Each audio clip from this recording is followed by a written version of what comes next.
The contract was already signed when I saw the headline on the flyer. Celebrating love, anniversary and wedding celebration. Anniversary, not mine, hers. They had taken my wedding, my one day, and fused it with my sister's 10-year marriage. Worse, they had made me pay the bill for both. That was the moment I stopped being their child and started being their executioner. It hadn't always been this way. For years, I bent to keep the family together. I was the quiet one, the fixer, the obedient child who never complained. She, my sister, was the jewel, the golden one.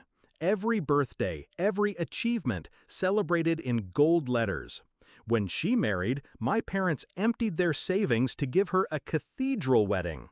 I stood at the altar, bridesmaid in pastel, smiling as if the hollow in my chest wasn't real. And when it was finally my turn, I thought, maybe it would be different. My fiancé and I saved for years.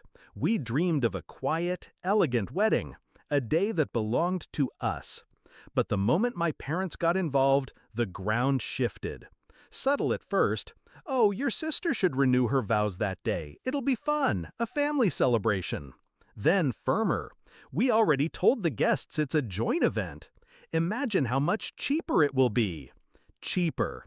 For them, not for me. The invoice told the truth. The venue, the flowers, the catering, all billed to me. Both events, one stage. And still, they expected me to smile. I didn't break, I didn't scream, I planned. I let them sign that contract with my name at the bottom. I nodded when they talked about speeches, photo slideshows, the joint cake. And while they built their stage, I built my escape.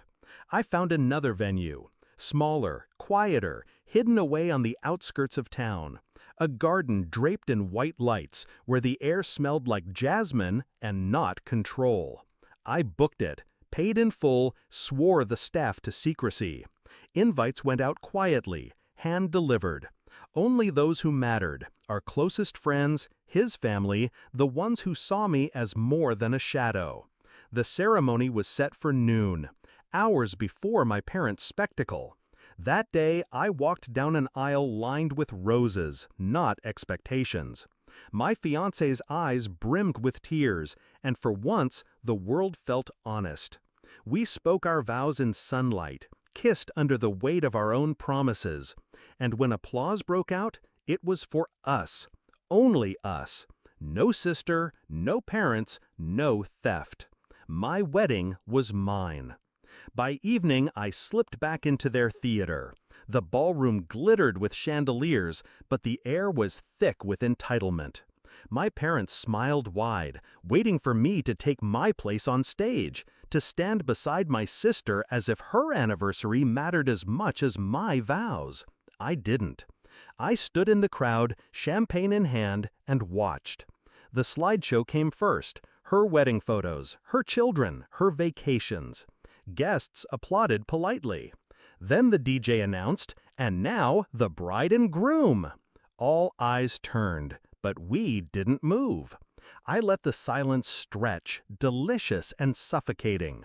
Guests glanced at each other, whispers crawling like vines through the room.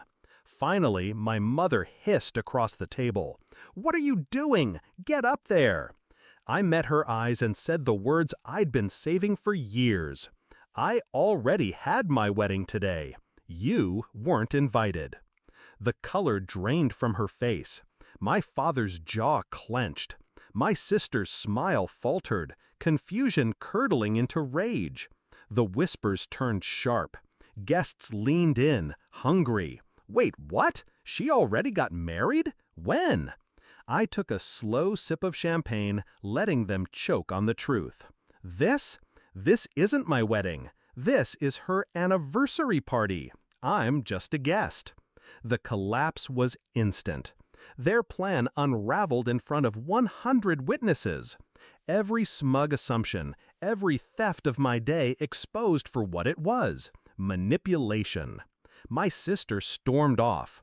My mother begged for explanations. My father's silence was heavier than stone. I left them there, in their empty stage, their hollow celebration. Now, when I look at my wedding photos, I see joy, real joy. Not something staged, not something stolen. Just us, untouched by their control. They don't speak of that night anymore. The silence is their punishment. The memory is mine. Do I regret it? No. I regret the years I let them script my life. I regret the silence I kept. I regret the child who thought obedience would one day be rewarded. But that night, that was my freedom. Because I married the man I love and left them to marry their shame.